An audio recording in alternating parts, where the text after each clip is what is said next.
Hey guys, welcome to this week's video. I do apologize for the lateness. Unfortunately, my chronic pain flared up, which is why I'm making this video, but it meant that I couldn't do my usual filming and uploading schedule. I was going to try and vlog yesterday, Sunday, as a sort of how to cheer yourself up on a chronic pain day, but as you can see from the upcoming footage, that was just not a possibility. Hello. I just said that and my dog jumped. It is currently 12:15 and I am attempting to properly get out of bed. Today is a very bad pain day. I would say we're hitting 8 or 9 on the scale. So I thought I would show you what I do to try and make bad pain days less horrible, because today I'm actually meant to go out and play with my friends, play D&D with my friends. So yeah, I'll let you know how that goes. First and foremost, it's really important to remember to eat and drink. So I woke up earlier and had some breakfast and my meds when I took Sarge out, which is good. And now I'm just gonna put on some clothes, maybe put on makeup if it'll make me feel better, but if I'm not feeling it, I won't, and get ready to go. So today we're going to talk about managing chronic pain, because I think this is something that there isn't a ton of information on, and I would like to share that with you. So let's get into it. Step 1. Once you've been diagnosed with a disease or disorder that causes chronic pain, you're going to want to ask your doctor, your primary care physician, or whoever diagnosed you for a referral to a pain management specialist. As far as I know, you need a referral, at least in the United States, to get in and see one of these people, so ask for it quickly because it can take a while. Once you meet with that specialist, they'll give you the more medical options, so things that you need help with doing, such as prescription medication, pain management, physical therapy, other types of therapy for pain, such as I think they do what's called acupuncture or cupping. Is that the term, where they put the little cups on your back? I haven't had these, obviously, so I can't really speak to their effectiveness. I have, however, been on a ton of prescription pain medication, so if you would like, let me know in the comments down below and I will make a video about all the different types of pain medication I have been on and what their effects on me have been. Obviously, this won't be a guide to everyone because everyone's body is different, but I think it might be useful to kind of know what you're getting into when you go to think about pain medication, because pain medication is pretty serious and it's something to keep in mind.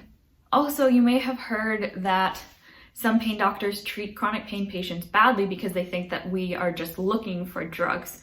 So if your doctor tells you that, if they say something like you're just a drug seeker, I would recommend finding another doctor, to be honest. I was really scared of that when I went in, but I explained my case. I said I have really bad pain.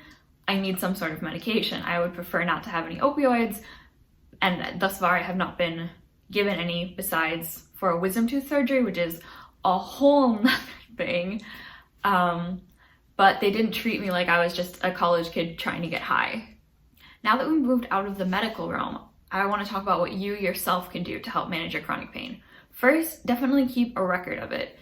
If you notice that your pain is higher on certain days of the week, or probably not days of the week, if you notice your pain is higher at certain times of day or during certain weather periods, mark that down, because that will be a great way to help you predict when flare-ups are coming. And if you can predict when they're coming, well, then you have a better chance of managing your pain, right? The first and most basic thing you're going to want to buy once you have been diagnosed with chronic pain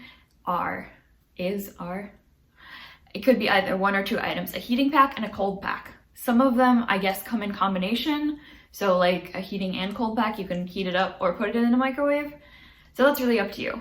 I was looking for mine, but it appears to have disappeared somewhere in the recesses of my bed. I have a stuffed elephant heating pad that I got on Amazon. It smells like lavender. You stick it in the microwave for 3 minutes, heats up. I also have ice packs.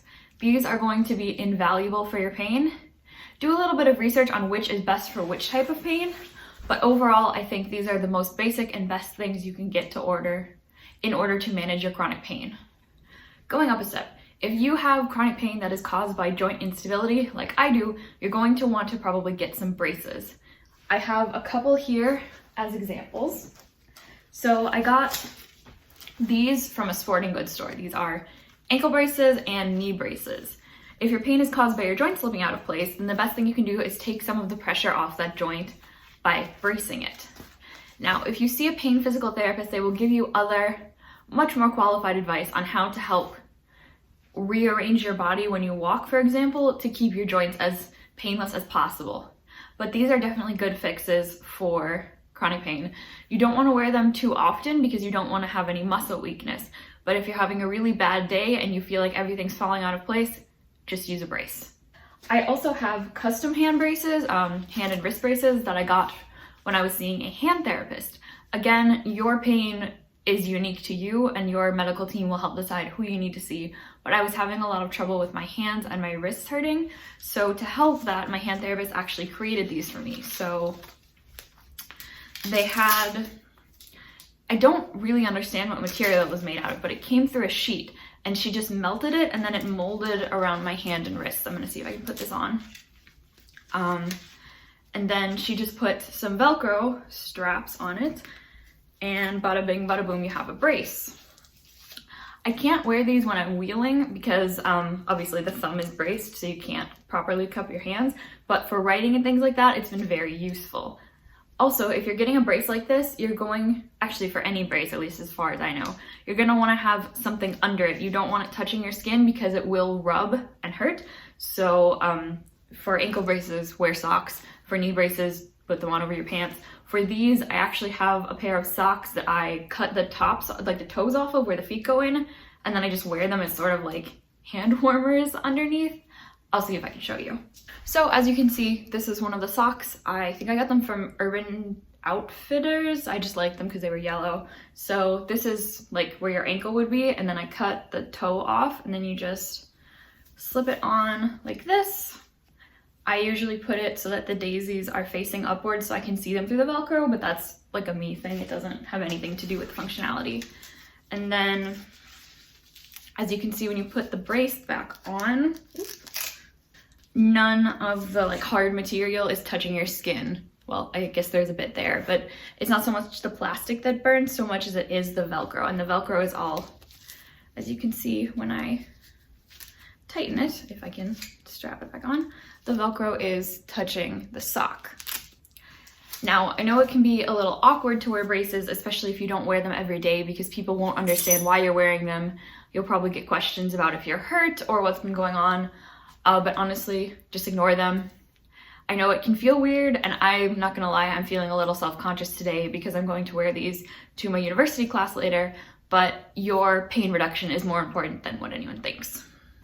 The next thing you want to do, especially if you spend a lot of time in bed, is invest in some good pillows, because pillows are basically one of the best things on this earth, and you don't really want any low quality ones that are basically bags stuffed with a bit of hay or whatever to keep your body supported when you're in so much pain you can't leave your bed. You're going to be spending a lot of time in your bed. You want your bed to be as good as it possibly can. So good pillows are important. A body pillow could also be recommended. I have one. I think pregnant ladies usually use them, but they're great for wrapping your body around if one or more of your joints is hurting you. Right now, I actually use mine to stuff between the crack, like the wall in my bed, because there's like a gap and I was falling into it, but regular pillows can accomplish this too. So some people say that their pain is lessened if they hug a pillow like this or a stuffed animal, or if they put it between their legs, that sort of thing. Finally, there are sort of over-the-counter remedies that you can try. Some people recommend CBD capsules or oil.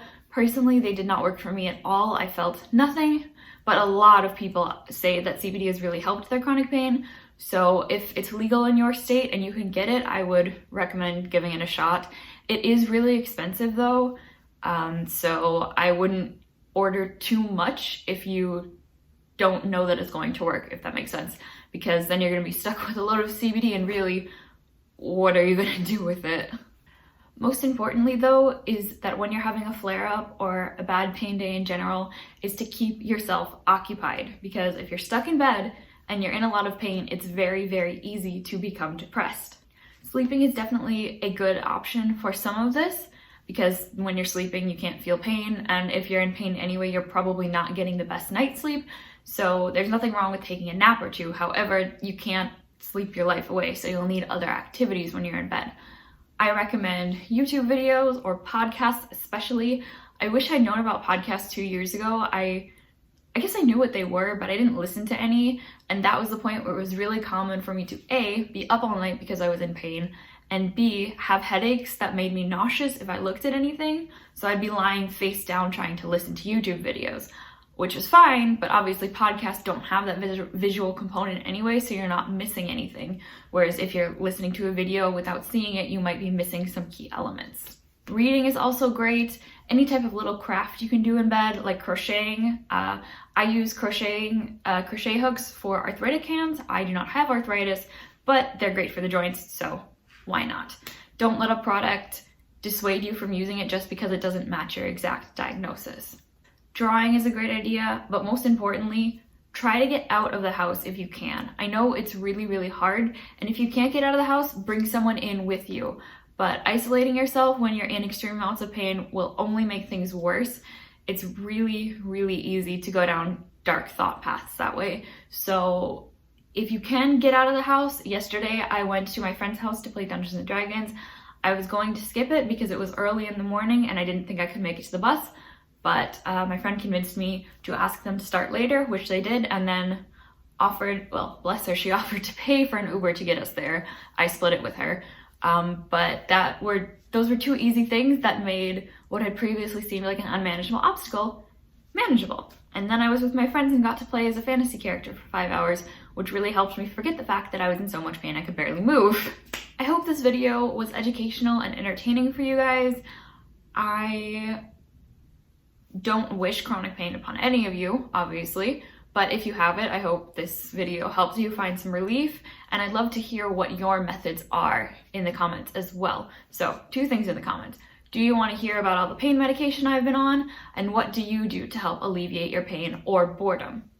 Thank you guys so much for watching. I hope you have a fantastic week, and I will see you next Sunday. Bye.